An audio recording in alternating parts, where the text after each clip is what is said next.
When the pandemic hit, AFSCME was there.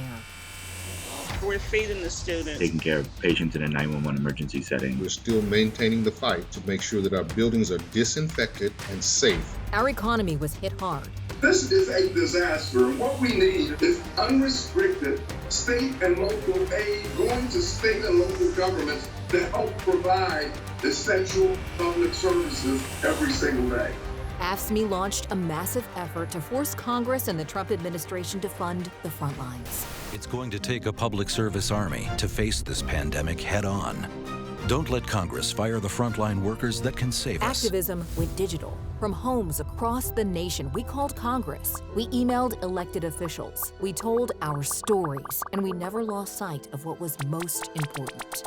If the Senate doesn't act, it will mean painful cuts to essential public services across America. The AFSCME pressure helped force through some early funding for states, cities, and towns. I want to thank AFSCME. You've done an amazing job pushing for funding. Unfortunately, Senate Republicans made clear that even in the face of the pandemic, they will side with corporate interests over working families. Can you imagine?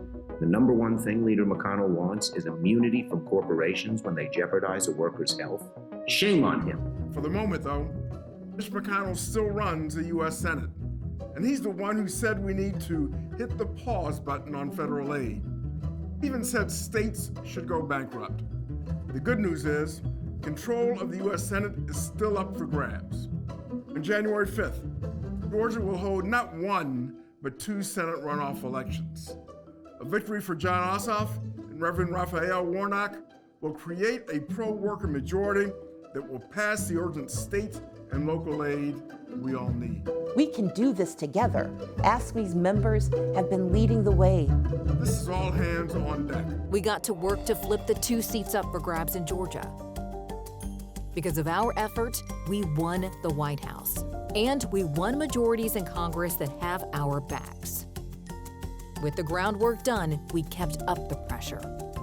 Every day, Congress delays. Our communities meet us on the front line. Frontline workers like myself. Risking their lives. Now is not the time to be gutting public service. We need to fund the front lines. And we won. The American Rescue Plan, $1.9 trillion to support workers and struggling communities.